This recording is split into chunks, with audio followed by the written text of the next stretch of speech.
राम राम दसारिया ने एक सच्ची बात सजमाया।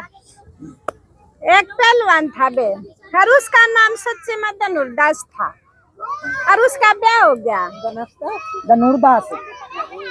तो उसका गणी सुथरी बहू आ गई, और वो बहू का देखा बे, देख कर बेचारा बेहोश हो गया। और कई बार माँ खुली, उसने देखी वह बहू बे गणी सुथरी बहू। तो उसने तो ऐसा कर लिया, कुछ बहू कान देखा सारिया ने, और घड़ी सुथरी बहू। आता वो बाजार बजूर में जावा ना साग सब्जी लेनो, कड़ा साग सब्जी देखा, वह साग सब्जी तो बहू खरीदर, वो बहू कान देखा। हाँ, वो बहू ने देखा है। अच्छा मैं घर आवा चूल्हा पर रोटी राटी बनावा, वह तो रोटी बनावा, उन्हें तो चूल्हा धोरा बैठने की जगह बना लियो, बहू ने देखा है। हाँ तो अरे सारे नुको है सुसरा जोरू का गुलाम है, बहू कान देखा है, जमा शर्मा नहीं आंदी है, कति जोरू का गुलाम हो रहा। और वो नुका भाई मन ना कोई फर्क नहीं पड़ता, चाहे के मैं कहीं जाओ, मन ते सुधरी है इतने लागे। और वह भी बेचारी भगतनी थी, और भगवान की भगत नुकन दे तू है ना मेरे कान ना देखा कर, लोग तकरार कर रहे हैं। और भी सारे नुकन दे, तू घर देख ले, अपना भीतर देख ले, फिर बाहर के जरूरी है। वो तो उसने कोई फर्क नहीं पड़ा सचमुच में। हाँ, कोई फर्क नहीं पड़ा। उसने नहीं बोला भाई मैंने लोग तो कोई मतलब नहीं ना, मेरा कोई फर्क पड़ता, मैंने तो सुतरिया इतने लग गया, हम इससे कान देखे जाऊं। हाँ तो बेबे एक दिन को वहाँ गोदावरी नदी पर मतलब रंगनाथ भगवान का मंदिर है, और उसमें ना एक रामानुजाचार्य गुरु हैं, और उस भगवान की है ना मंदिर में तो झांकी निकाल ले, और इन बेरा पड़ गया का आज ना रंगनाथ भगवान जी की झांकी निकलेगी, चलो हम भी बिला चल लाएंगे। हाँ तो ये भी चले गए। अतः यू जब चल करता ना कि मैं मानना के बीच में अपनी बहू ने ले जाया करता, एक बहू तो सीधी चल कर दे, और यू अपने बहू की तरफ मुंह करके उल्टा चल करता, छत्ता डाल लिया करता कि किसी ने इसका मुंह देख दिया। हाँ नु चल करता। अतः बेवा इसकी बहू तो सीधी चल रहा, और वो उल्टे, उसने तो देखना था ना उसका मुंह। आता वो अपने बहू का मुंह करके उल्टा चल रहा।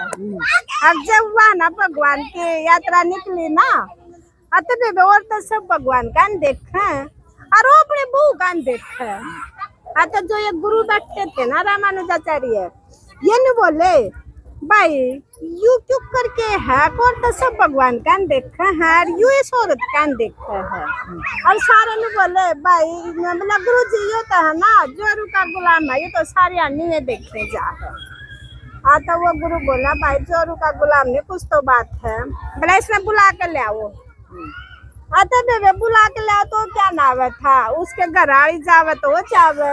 हाँ तो भगत गए, बोला बहन जी आपको है ना गुरु जी बुला रहे हैं। हाँ तो जब वो आगे चल ले ना, जब चल रहा उसकी गेल रहा हो, लेकिन फिर भी उल्टे पा कर रहा, मुंह अपने घराड़ी की तरफ कर रहा।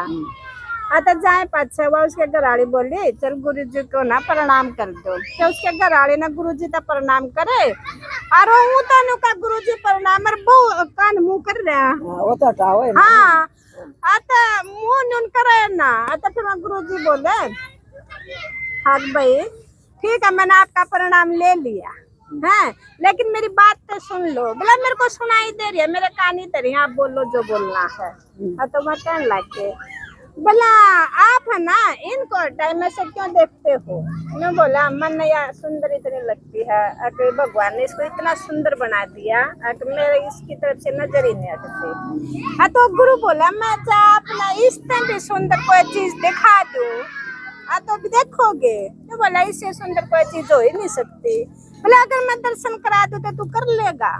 तब गुरु ने सोचा जब इसको अपना पत्नी तो इतना प्रेम कर रहा है, तो इसका तो एक तो तीर की जरूरत है, इसका तो किधर एक तीर लग गया तो इसका तो भगवान में बढ़िया प्रेम हो जाएगा, ये तो इतना ध्यान ला रहा है। तो बोला अब दिखा दो तो मैं देख लूंगा।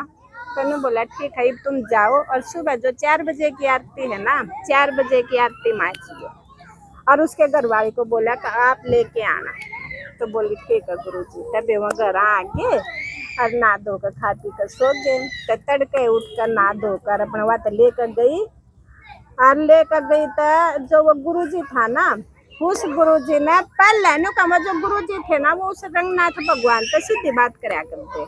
वह पहले भीतर जाकर नु बोले भगवान जी आपका रंग वैसे तो काला है, लेकिन आज थोड़ा सा है ना अपने आप को सुंदर बना के दिखाना, ताकि एक मेरा भगत आवेगा और भाई वो आपने देखकर आपको मोहित हो जा तो आज आप थोड़ा सा ना सुंदर रूप और मुस्कुराहट के साथ निकलना। बोला ठीक है। तभी वहाँ जब 4 बजे की आरती के टाइम पहुंचे ना, वो गुरुजी अपना उस पहलवान का हाथ पकड़ कर ले गया भीतर ने बोला देखो ये भगवान जी है। जो उसने भगवान जी इतने सुंदर लगे नु बोला मेरे को तो पता ही नहीं था कि मेरी पत्नी से भी सुंदर और कोई चीज है। बोला ये तो और भी सुंदर लगे। बोला फिर इससे भी तो रची हुई वह रचना है जो तेरी पत्नी बना रखी है, वह इससे ने तो रच रखी है। मैं बोला गुरुजी मेरे को पता नहीं था आगे इसकी रची हुई रचना है।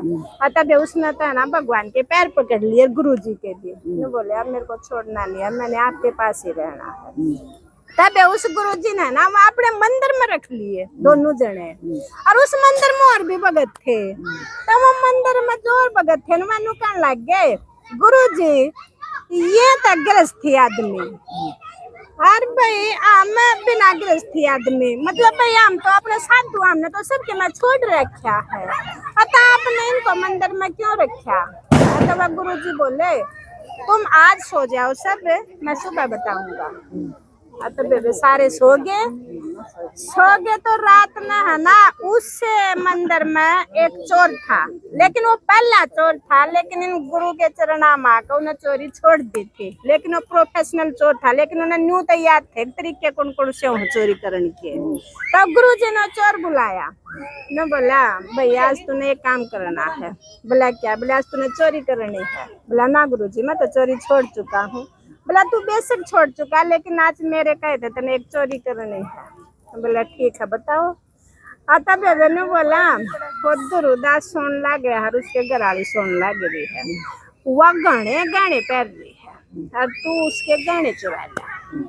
आता बे वो गया तो पहलवान तो सोन लग रहा और बे उसके घराली की नींद खुल रही थी। और जब उसने वो आता देखा ना तुम्हें, उसने जानबूझ के आंख नीचे उसने वो पहचान लिया कि यू तो नार्तिम आदमी था और यू तो आड़े एक आदमी है, गुरु का कोई चेला है।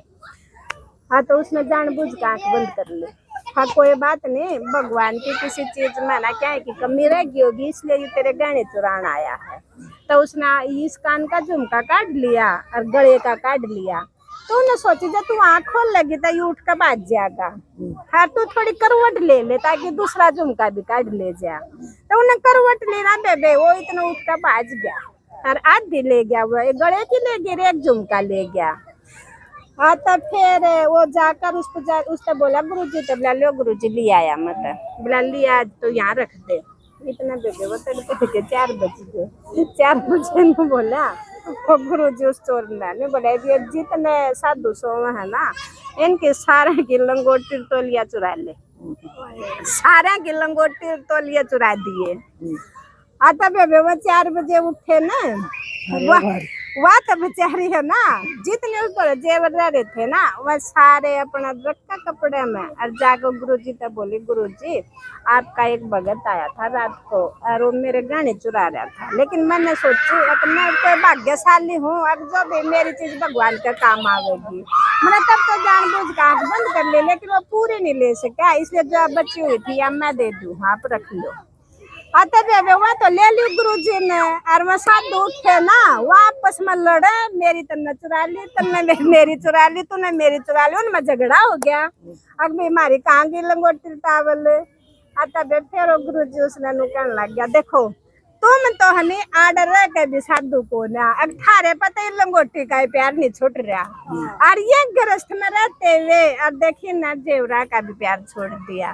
तो असली भगत कौन होगी, थाम होगी ये है। तब साधु तो बेचारे चुप हो गए, ने बोले ना जी असली है। तब का गृहस्थ आश्रम सबसे बड़ा मतलब धर्म है। आगे इसने इसने कोई निभावत है अनु का जो गृहस्थी है ना उनके द्वार पर कोई साधु या संता है उनके द्वार पर मांगना है उन ते भगवान ने देन का बड़ा रखा ना तो साधु संता पे क्या हमके में मांगा हाँ मारे द्वारा आवे है अतनु का गृहस्थ आश्रम की है तो तपस्या लेकिन गृहस्थ आश्रम सबसे बड़ा धर्म बताया है हाँ राम राम इतने परिवार का है वो कहू कर मैं हाँ क्या अब देखो हम घर बसा रहे हैं सब कोई मारे मांगना हम है ना और साधु संत किसी ने दे